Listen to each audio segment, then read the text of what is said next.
President Cyril Ramaphosa has filed an interdict trying to delay and postpone the impeachment and the investigation of the Phala scandal. So you will have to wait because President says that he's too busy with other things. Don't investigate Phala. He said transparency is the key to a successful nation. How President, mind why can't we investigate to President? President Cyril Ramaphosa ufaka amaphepha kwinkantolo enkulu yase-Western Cape izolo ntambama ngabo 4 lapho evimba khona i-impeachment committee ukuthi ayingaqhubeki up until kuvela isinqumo mayelana ne-review. Uzokhumbula ukuthi ngesikhathi kwakuphume i-Constitutional Court judgment wenza i-media briefing. Zimbili izinto asitshela lapho kuleya media briefing ukuthi ngeke aresign, esibili ukuthi uzo-challenger i-Section 89 report le eyathi there's prima facie evidence, okusho ukuthi kufanele there's a case for him to answer, adlulela udaba luye kwi-impeachment committee. Ngakho-ke u-challenger leyo report, uthi le report leyo inama-errors. Ngaleso sizathu-ke uthe uzoya ku-review, kuyilungelo lakhe-ke, kodwa bekuthiwe izoqhubeka i-review ngapha ibiqhubeka i-impeachment committee. Sibonile ukuthi ahlangene ama-members of parliament awu-31 mayiphelele bavota, kwakhethwa yedwa ozoba u-chairperson, kwakhethwa uMakashule Ghana we-Rise Mzansi, uyena muntu ozoba u-chairperson. Kufanele bahlangane ngiyacabanga nge-24 lapho bezosetha khona ama-terms of reference ukuze kuzoqala umsebenzi kwe-impeachment committee. Ngakho-ke uPresident Cyril Ramaphosa usephuthume enkantolo uyovimba ukuthi ayingahlali ngisho ukuhlala leyo impeachment committee ibeke nalawo ma-terms of reference, uzibekile-ke izathu. Kodwa i-EFF ne-ATM bayaphikisana nalesinqumo sika-President Cyril Ramaphosa. Ngifisa nje ukubuyela emuva kancane ngikukhumbuza ukuthi ngesikhathi ayekhuluma kuleya media briefing wathini, bese ngikukhumbuza okwenzeke ngaphambilini ngoba u-Advocate uBusisiwe Mkhwebane unento ayibiza ngeBusisiwe laws, Mkhwebane laws noma Mkhwebane clause, imithetho eyashawa ngoba kucindezelwa yena. Ngokusho kwakhe-ke mina ngeke ngisho lutho kangazi, cela uzwe la. I'm also mindful of the need for stability at this time more than any other. At times of such uncertainty and contestation, our Constitution must and remains our guide. The drafters of the Constitution provided a clear, carefully considered process to deal with allegations of serious misconduct and a serious violation of the Constitution against the President. They foresaw that it would be necessary to provide recourse in the event that these allegations could be established, while at the same time protecting against spurious or malicious agendas. Since a criminal complaint was laid against me in June 2022, I have consistently maintained that I have not stolen public money, committed any crime, nor violated my oath of office. From the beginning, I said that I would cooperate with all institutions that are mandated to deal with these types of matters. I have indeed cooperated with all investigations and inquiries into this matter. I will continue to cooperate with all institutions that are mandated to deal with all these matters. When the independent panel submitted its report in December 2022, I said that I disagreed with its findings and the process of reasoning that led to those findings. In my submission to the panel, I said, the complaints against me are based on hearsay allegations. No evidence, let alone sufficient evidence, has been presented to prove that I committed any violation, let alone a serious violation of the Constitution or the law, or serious misconduct as set out in the Constitution. As a consequence, I decided then to approach our courts to take the report of the independent panel on review. I was advised by my legal team that the panel report was capable of being reviewed by a court of law on several grounds, including the misconception of its mandate, grave errors of law, and unfounded conclusions of fact. However, the outcome of the vote of the National Assembly in 2022 stopped the process of further examination through a review of the report, resulting in the report having no practical or legal consequence. I therefore did not proceed at the time with the review of the panel's report, as the National Assembly had taken a decision on the matter. However, I did say at the time that I reserved my right to institute review proceedings against the panel's report should circumstances change. The Constitutional Court judgment last week means that the report of the independent panel now has legal consequence, as it now stands to be placed before the impeachment committee. As the court ruled, the independent panel's recommendation to proceed with an impeachment inquiry must be implemented unless and until the report is set aside on review.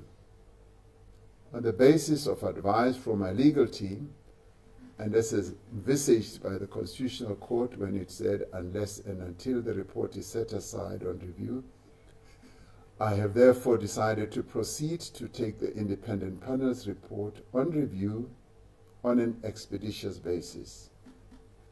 I do so not out of disrespect for Parliament or its processes, but to affirm the need for such findings to be correct in law and in fact, especially where Parliament's work would be based on and informed by a report I believe is flawed.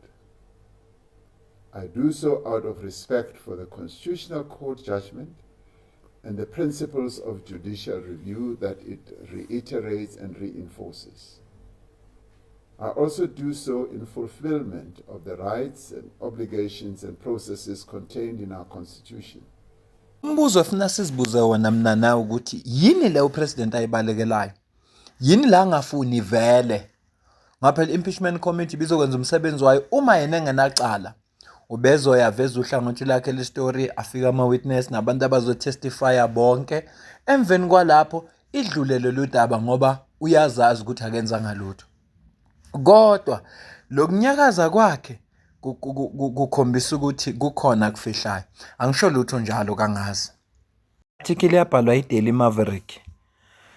Ithi Public Protector versus Parliament.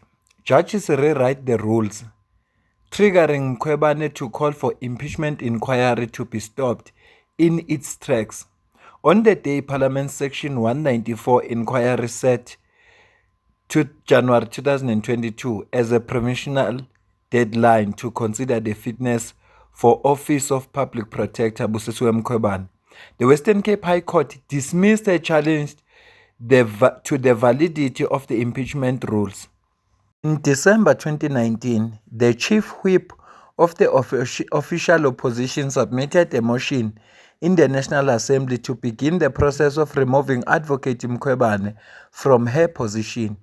The motion, which was ruled in order by the former Speaker of the National Assembly, Ms. Thandi Modise, was referred to an independent panel established by her to conduct a preliminary assessment. The Speaker wrote to political parties represented in Parliament, calling for a nomination for the panel.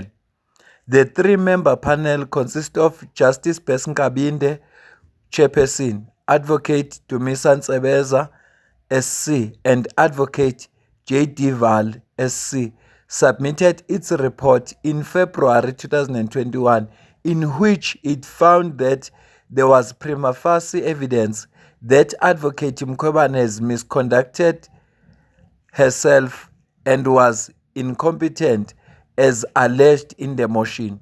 The National Assembly adopted the report of the panel and agreed to refer the motion to the committee to conduct an inquiry into charges contained therein. The committee invited the public to submit evidence in May 2022 before commencing with its hearing on July 11 of last year. Reading the judgment, Judge Nathan Erasmus said, open quotes, "This court was enjoined to consider an application that, in the main, seeks to prevent organs of state from organizing power specifically assigned to them by the Constitution." Close quotes. Isizathu esenza ukuthi ngifunde le article ilesi. In Friday's ruling, Judge Erasmus said, open quotes, "A strong signal need to be sent that judgment handed down by the Apex Court are final, need to be obeyed, respected, and cannot be circumvented through the device of a rescission applications." Close quote. Usuke ukubona ukuthi iWestern Cape High Court izokwenza okufanayo na ku-President Cyril Ramaphosa njengoba yenza ku-Advocate uMkhwebane. Mawubheka i-article yokuqala nje masiqala ukufunda ithe they rewrote the rules.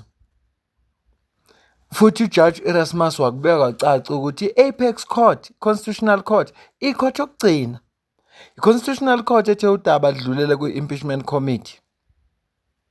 Angeke ngisho lutho kodwa uPresident Cyril Ramaphosa uyayi-challenge lento on urgent basis. Uthi lolu daba lolu ufuna ukuthi impeachment ingaqhubeki kuze kuphume isinqumo se-review. Usho njalo. Uvuyo Zungula i-SABC ixhumane naye izolo yena waphawula kanje. It is disappointing to have a president that refuses to be held accountable, refuses any form of accountability and oversight and scrutiny over his actions. When he spoke a few weeks ago, when he had that press briefing, he committed to subject himself to the process of parliament. And this is a process of parliament that comes from another arm of the state, with which is the Constitutional Court, actually saying parliament must embark on this particular exercise. Therefore, it is troubling that you now have a president that wants to undermine the constitutional obligation of parliament to scrutinize the president, that undermines the court order of the Constitutional Court, which says the president must be subjected to an inquiry. And I want South Africans to understand what is happening here. What is happening, in fact, what the president is fighting against is an inquiry, opportunity or a platform for the president to actually state is done right or is done wrong, so his rights will not change. So that is our view. And so now what becomes the course of action now for the economic freedom fighters? Because we just heard from the other respondents here, the ATM, saying they're going to be opposing this application. Are you going to be doing the same? The economic freedom fighters will be opposing the president's application, and we are confident that we will defeat him in his attempt to stifle the work of the impeachment committee by interdicting it. And the impeachment committee is set to have its first meeting following the election of the chairperson a couple of weeks ago, if not last week, on the 24th of June 2026. The EFF will participate there, and we're going to ensure that no illogical argument that an interdict application constitutes an interdict in itself is further to find success in that platform. All right. Hathi sesambila ngeke sasifunda amaphepha senkantolo kaPresident Cyril Ramaphosa, futhi ngeke ngisayifunda ngoba i-ATM isikhipha amaphepha nayo akhombisa ukuthi ya oppose, ngoba vele kufanele kubantu abamangalelwe uSpeaker, uChairperson webuwele kuzane Chairperson lo report leya konje bizwa ngani, kube i-EFF, kube uVuyo Zungula, kube i-ATM, bayi-5 abantu abamangalelwe. Noma abamangalelwe angasho ukuthi abantu ngoba i-ATM ayiwona umuntu, kodwa nje abamangalelwe bawu5 bamangalelwa kulolu daba. Asibambe le video la. Ngicela ukuza ukuphala kwakho ngoba kunekusekuningi kusazokhulunywa. Ngibonile ama-analyst ahlukahlukeneyo ebeka imibono yabo. Kodwa iyodwa into abayishoyo, uPresident Ramaphosa yini la ibalekelayo? Ngoba phela bekuthiwa exercise ilungelo lakhe ukuthi athathe i-report on review bekungena nkingi. Kodwa manje uma ese-challenge yona manje i-report engasafuni ukuphendula, hayi kukhona kufihlayo lo baba. Asazi ukuthi yini kwazi yena. Mina nawe ke asidibane kwivideo elandelayo. Ngiyabonga kakhulu.